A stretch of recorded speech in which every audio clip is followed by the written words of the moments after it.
Hey guys, and welcome back to my channel, Jayden.reads. Okay, listen. I know that I don't have very many subscribers, and no one has messaged me about this. No one has been wondering about this, but I promised that I would deliver on this, and I feel a moral obligation to.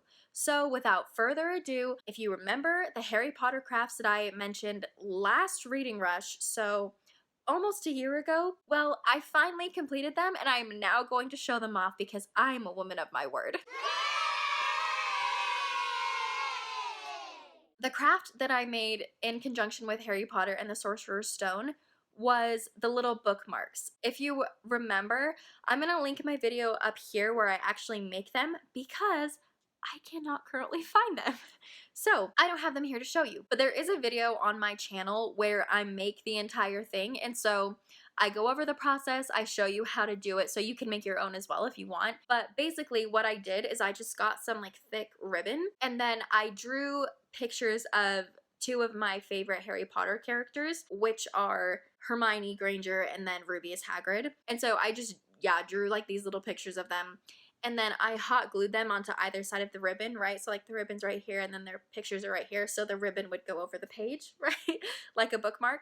And then on the bottom of them, I just put magnets so that they would stick together through the pages. Basically because, here. At the time, I didn't have any of these little guys, which you can see inside do have magnets. So this is, like, for example, a little bookmark of Hagrid. And I've actually had, a lot of family members be very generous to me with Christmas, birthdays, all that stuff. And so if you can see right here, I have a whole bunch of these magnetic bookmarks now, which is why finding my personal one is not like that big of a priority because I've got a million to choose from right here. But this was my inspiration, and yeah, that's why I made that little crafty. So for Harry Potter and the Chamber of Secrets, almost forgot what the book was called, I did this embroidery, which I showed a little bit in one of my videos, but I didn't show like the completed project. This is my first ever time doing embroidery, and it was actually super fun. But if you can see, like, this is okay, but the leaves are like pretty wonky in some places. Yeah, they're actually pretty okay, but it's just mostly those ones. I think this is the first thing I did on here, so I was still figuring it out. Obviously, this says, "It's not much, but it's home." So just like a little quote. I think this actually isn't in the book, it's just in the movies, but it's this, and then I embroidered the burrow right here. Looking at this is so much fun. This makes me want to embroider more because honestly, this was so much fun to make. But yeah, I think that this quote is really cute and sweet, and it makes a really nice cross stitch. But not only that, I just got married last April, and my husband and I are college students, so we live in like a teeny tiny apartment in a college town, and so I felt like it was perfect because, our place isn't much, but it's home, so yeah. Okay, for Harry Potter and the Prisoner of Azkaban, I'm actually wearing a Prisoner of Azkaban shirt. It says, like, "I solemnly swear that I'm up to no good." You can't really see, but yeah. But there's Hogwarts and the little Marauders map feet and all that. For this craft, I actually took inspiration from can't even think today, from a YouTube channel, and I unfortunately do not remember what it's called because I picked out these crafts like a year ago, but I will find it and I will link it. It will either be linked up here or down here. So don't worry, I'm going to give her credit. She's super cute. She makes a lot of DIYs, whether they're Harry Potter or other things, but she has a bunch of Harry Potter DIYs. These should definitely check out. She has like a pattern to make a Niffler, a pygmy puff, some other little like Harry Potter creatures, but she actually had this really cute tutorial for the Monster Book of Monsters. And so, yeah, I tried my hand at making my own. As you can see, the teeth are kind of ratchet. They're supposed to be like a red bookmark right here, and then I forgot that. And these are the eyes. I forgot to buy black felt, so I colored that with Sharpie, but you can't really tell. And then right here, I just tried to be creative and write Monster Book of Monsters. Wow. Creative. So anyway, this is my little craft from Harry Potter and the Prisoner of Azkaban. I actually think it turned out really cute, and even though it's kind of like hard for the to keep the book shape. It still is a plushie, so it's soft and squishy and not nearly as ferocious as it looks. For Harry Potter and the Goblet of Fire, I actually made these really sweet golden egg bath bombs, and I've used them all now because obviously I did this like a year ago, and I took footage of those bath bombs, and so I'm going to try to see if I can find it and insert it into the video, but if I can't, sorry. I did make them though. It was pretty simple. I just went to Hobby Lobby and got like a soap mold and then made my bath bombs in the soap mold, so they just kind of, you know, were like in an egg shape. And then I actually, to make them gold, I think I started out by dyeing the bath bomb mix yellow just with food coloring, so it was already kind of primed. But then I went to the baking section and I got spray on gold color, like it's like a gold sparkly, because I knew obviously if you can eat it, it's not going to be toxic, it's not going to hurt your body or anything. So I sprayed that on and they looked pretty, but they kind of made a mess. So just, yeah, use your discretion with that, I guess. Oh, I also got inspiration for that craft from somebody else. And once again, I will look really hard to find my inspiration, but I do not remember because it was like a year ago that I planned these crafts. Oh, I really should have written down who I got the inspiration from. But either way, it was a golden egg bath bomb. And also just saying this, I know before I said I was going to do little treats to go along with each year as well. This was when I was super ambitious and thought that I could read the whole Harry Potter series in 1 week, which, how do you do that if you have to work and like are a living, breathing human? Because, I mean, as much as I love this series, she thick, am I right? So, yeah, I didn't end up making a bunch of treats, but I did make some butterbeer and took a video of that. Don't remember if I still have it. If I do, I'll include it.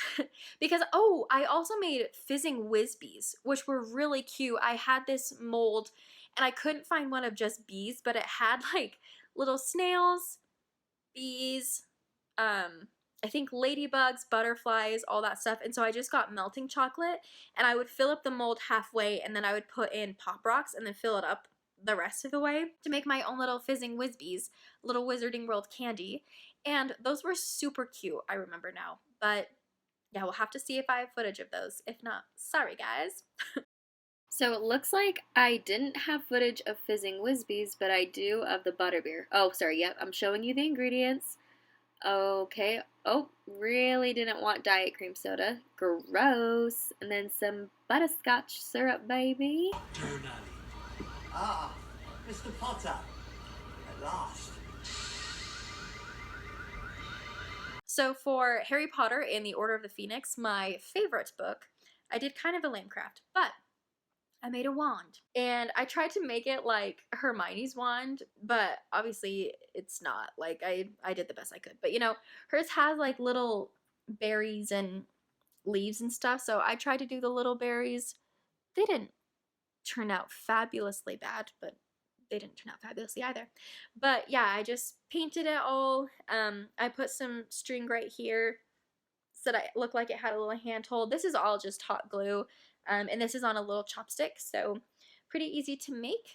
But yeah, I just wanted to charm my way into your little hearts. For Harry Potter and the Half-Blood Prince, since it's all to do with potions, I did a failed attempt at slime. And if you want to know why it's failed, because look at this layer, okay?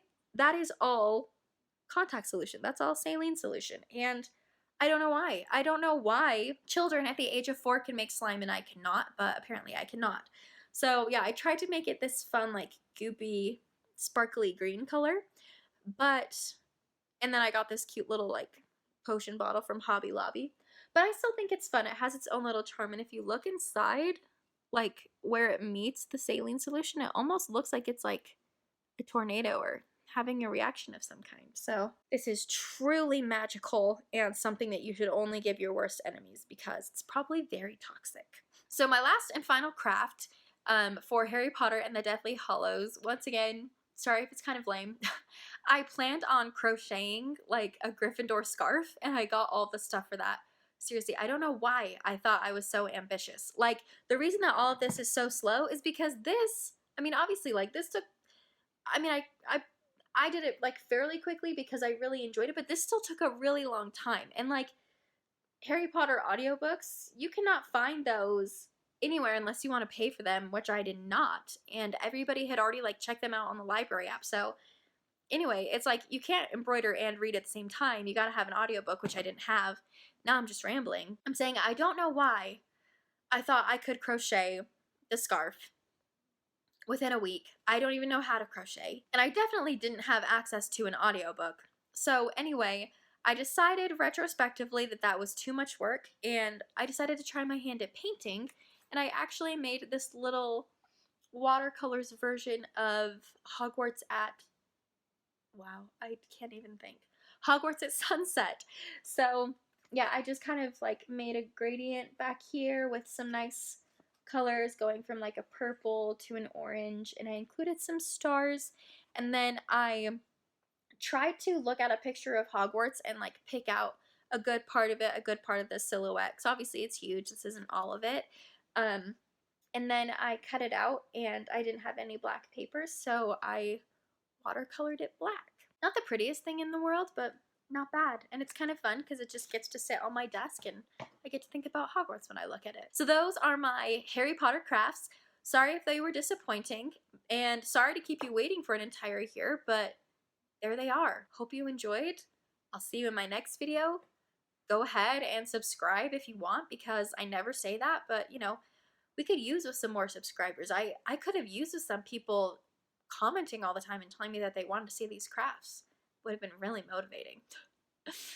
Okay, I don't know where I'm going with this, but anyway, I'll see you in my next video. Nox.